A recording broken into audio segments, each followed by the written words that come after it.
அன்பார்ந்த இறைமக்களே, கிறிஸ்துவின் மறுப ஜபக்குழியின் வாயிலாக இன்று உங்களை சந்திப்பதில் நான் பெரும் மகிழ்ச்சி அடைகிறேன். மக்களே, சந்தோஷமாக இருக்கீங்களா? நிறைவாக இருக்கீங்களா? மகிழ்ச்சியாக இருக்கீங்களா? மன அமைதியாக இருக்கீங்களா? ஆம், நாட்கள் நெருங்குறங்க கிறிஸ்மஸ்ஸு இல்லையா? நமக்கு தேவையானது அவர் தருவார் மக்களே. எது தேவையோ அதை அவர் தருவார், உடனுக்குடன் செய்வார். என்ன தேவைஎன்று அவரிடம் கேட்டு விடுங்கள் நீங்கள். ஆம், எது தேவையோ, நமக்கு தேவையானது எது என்பது நமக்கு தெரியும். அதை கேட்கும்போது கண்டிப்பாக அதை அவர் நமக்கு செய்து தருவார். இன்றவர் நமக்கு என்ன இறைவார்த்தை தருகிறார் பார்ப்போமா? மத்தேயு எழுதிய நற்செய்தி அதிகாரம் 13, இறை வார்த்தை 3-8 முடியும்.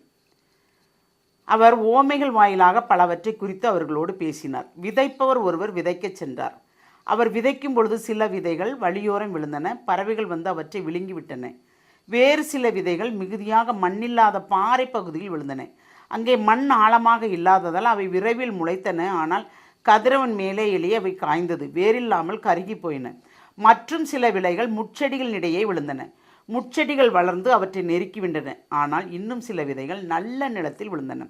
அவற்றில் 100 மடங்காகவும் சில 60 மடங்காகவும் சில 30 மடங்காகவும் விளைச்சலை கொடுத்தன. 100 மடங்கு பெருசா 30 மடங்கு பெருசா அப்படின்னு கேட்டால் என்ன பெருசுன்னு சொல்லுவீங்க? ஏனென்றால் நல்ல நிலத்தில் விழுந்த விதைகள் தான் 100 மடங்காகவும் 60 மடங்காகவும் 30 மடங்காகவும் பலன் கிடைக்கின்றன. 100 மடங்கு என்பது சொல்லும்போது சிந்தனை எப்போதும் அவரை சார்ந்தே சுற்றியே இருக்கணும் இல்லையா? எல்லாமே நீர்தான் என்று அவரிடம் ஒப்படைக்க வேண்டும். அப்படி ஒப்படைத்தால்தான் நாம் 100 மடங்கு, அதாவது மனிதர்கள் புனிதர்களாக மாற இது ஒரு வழி. நாம் பெற்றுக்கொண்ட பலனை பிறருக்கும் கொடுத்து அதிலும் நாம் துன்பம் அடையும் போதுதான் அந்த பலன் நமக்கு பெரிதாக கிடைக்கிறது இல்லையா? 100 மடங்கா 60 மடங்கா 30 மடங்கா எந்த மடங்கு என்று நமக்கு தெரியாது, ஆனால் இறைவனுக்கு தெரியும். தெரியுமா தெரியாதா? எல்லாம் அறிந்தவர் அவர். நாம் செய்யலாம், எதனாலும் நாம் செய்யலாம், ஆனால் எல்லாத்தையும் உற்று நோக்குவர் அவர் தான். இப்போ வழியோரம் விழுந்த விதைகள், வழியோரம் விழுந்த விதைகள் பறவைகள் அவற்றை விழுங்கி விட்டன. நம்ம கேட்கும்போது, ஒரு இறைவார்த்தை கேட்கும்போது அது நமக்கு நல்ல, அந்த காதுக்கு செவிக்கு நல்லா இருக்கும், அருமையாக இருக்கும். நல்லா சொல்கிறாங்களே, நல்லா பேசுகிறாங்களே, இறைவார்த்தைக்கு நல்ல விளக்கம் கொடுக்குறாங்களே அப்படின்னு நாம் நினைப்போம். ஆனால் அந்த நினைப்பு அந்த இறைவார்த்தை வாங்கின உடனே அது விழுந்துருது, அதோட முடிஞ்சிருது. அதுக்கப்புறம் அந்த இறைவார்த்தை பற்றி நாம் சிந்திக்கிறதே இல்லை. அதுதான் அந்த இறைவார்த்தையை அப்படியே எடுத்து வெளியில் போட்ட மாதிரி பறவைகள் அவற்றை கொற்றி தின்று விடுகின்றன அந்த விதைகளை இல்லையா? இந்த வார்த்தை தான் நம்ம செவி விட்டு வெளியே போயிருதே. கேட்கும்போது மட்டும்தானே நமக்கு இனிமையாக இருந்துச்சு. மற்ற நேரம் அந்த இறைவார்த்தைக்குரிய அந்த வல்லமை அங்கே உள்ள செயல்படவில்லையே. இன்னொரு விதை என்ன செய்யுது? பாறை இடுக்குகளை போய் விழுது. அதில் கொஞ்சம் போல் அந்த பாறையில் தண்ணி சத்து இருக்குது. அந்த விதை உடனே முளைச்சிருது. முளைக்கும் போது கதிரவனை கண்டு அது கரைஞ்சிருது. வேரும் செடி இல்லாமல் உடனே வாடிடுது. அதுபோல் தான் நம்ம அந்த விதையை அவர் கொடுக்கின்ற இறை வார்த்தையை வாங்கி உள்ளத்தில் இருத்துகிறோம். ஆனால் இருத்தின உடனே கொஞ்ச நேரத்தில் என்ன செய்கிறோம்? மற்ற காரியம் வரும்போது அதை பற்றி சிந்திக்காமல் அப்படியே விட்டு விடுகிறோம் இல்லையா? முட்செடியில் விழுந்த விதைகள், அந்த விதைகள் முச்செடியில் விழுகுது. நமக்கு இறை வார்த்தை நல்ல வார்த்தையாக நமக்கு வருது, நம்ம ஆன்மாக்குள்ள வருது. நம்ம அதை நிறைவாக கொண்டு செல்கிறோம். இன்று இறைவார்த்தை கேட்டு நம்ம நிறைவாக வீட்டு போவோம். அங்கே போனால் வீட்டில் நிறைய நெருக்கடி இருக்கும் பாருங்கள்.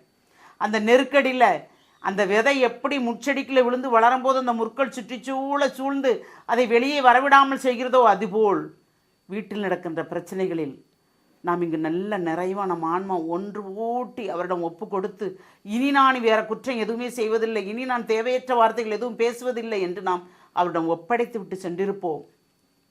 ஆனால் வீட்டுக்கு போன பிறகு பாருங்களேன், அங்கே ஒரு பிரச்சனை பூதகரமாக நிற்கும். ஏன்னா நம்ம அங்கே உறுதி எடுத்திருக்கோமே, அது அப்படியே வேரோட பிடுங்கி போடணுமே. அப்படி பிடுங்கி போட்டால் ஒளி சோதிக்கிறவனுக்கு ஒன்றும் செய்ய முடியாது. அதனால் அங்கே வீட்டில் இருக்குமா, பார்த்த உடனே நமக்கு தேவையற்ற வார்த்தைகள், தேவையற்ற செயல்பாடுகள் எல்லாம் நாம் நம்மளையே இழந்து விடும்படி நாம் செய்வோம். அப்போ அந்த முட்செடிகள் எப்படி அந்த முள்ளதுகள் அந்த விதையை அந்த செடியை வளரவிடாமல் வருதோ, அதுபோல் வீட்டில் நடக்கின்ற பிரச்சனைகள் நாம் கேட்ட அந்த இறை வார்த்தை அனைத்தும் ஒன்றுமில்லாமல் ஆக்கி விடுகிறது. நாம் எந்த விதையாக தேர்ந்தெடுப்போம்? நல்ல விதையாகவா, முட்செடியில் உள்ளதாகவா, பாறையில் விழுந்ததாகவா, வழியோரம் விழுந்த விதையாக இருக்கிறோமா? 4 வகை விதைகள் இருக்கிறது. 4 வித நன்மைகளும் இருக்கிறது, 4 வித தீமைகளும் இருக்கிறது. எந்த இதை எடுக்கப் போகிறோம்? நம் நன்மையா தீமையா? நம்மிடம்தான் இருக்கிறது. எதை எடுத்தாலும் நமக்குள் தான் இருக்கும் இல்லையா?